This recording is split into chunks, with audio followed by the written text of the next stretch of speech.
সম্মানিত হাজিরিন, আজকে আমার আলোচনার বিষয়বস্তু হলো ইস্তেখারার নামাজ নিয়ে।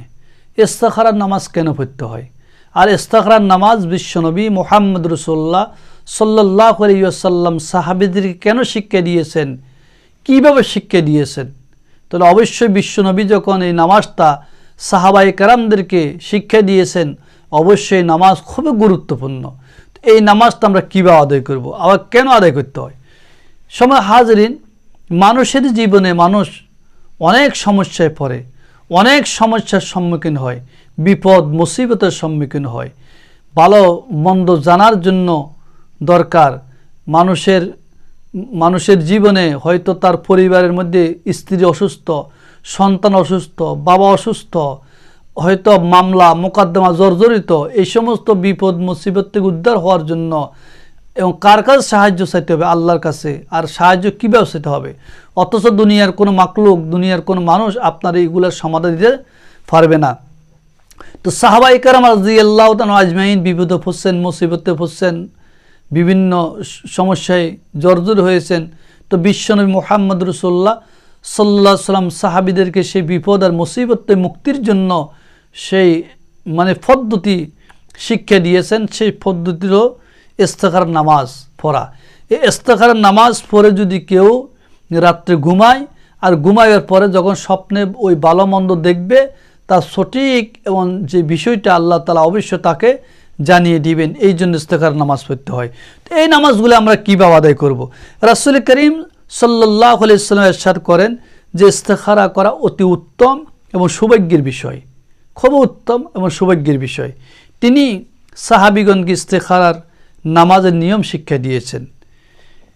হযরত আলী রাদিয়াল্লাহু তাআলা আনহু বলেন, স্বপ্নে কোনো বিষয় ভালো মন্দ জানতে হলে নিচের নিয়মে রাত্রে ঘুমাবার পূর্বে দুই করে 6 রাকাত নামাজ আদায় করবে, নামাজ পড়বে।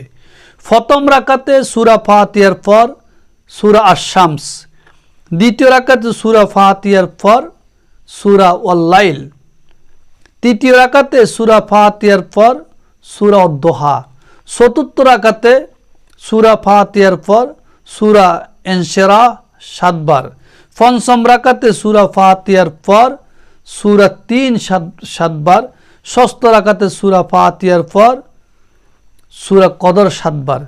এইভাবে 6 রাকাত নামাজ যখন আদায় করবে, 6 রাকাত নামাজ আদায় করার পরে কয়েক মর্তবা দুরূদ শরীফ পাঠ করে বিশ্বনবী মুহাম্মদ সাল্লাল্লাহু আলাইহি ওয়াসাল্লাম আমাদেরকে যেইভাবে দুরূদ শিক্ষা দিয়েছেন, বিশ্বনবীরও কয়েক মর্তবা দুরূদ পাঠ করব। এবং দুরূদ পাঠ করার পর একটি দোয়া আছে, গুরুত্বপূর্ণ দোয়া, ওই দোয়াটা আদায় করব। সেই দোয়াটা হলো কি? আল্লাহুম্মা রাব্বি মুহাম্মাদিন ও রাব্বি ইব্রাহিমা ও রাব্বি মূসা ও রাব্বি ইসহাকা ও রাব্বি ইয়াকুবা ও রাব্বি জিবরাইল ও রাব্বি মিকাইলা ওয়া ইসরাফিলা ওয়া আযাজিল আলাইহিস সালাম ওয়া মুনজিলাতুত তাওরাতি ওয়াল ইনজিলি ওয়াজ জবুর ওয়াল কুরআনিল আযীম আরনি ফি মানামিয়াল লাইল মা আনতা আলামু বিহি মিন্নি। এই দোয়া পাঠ করবে।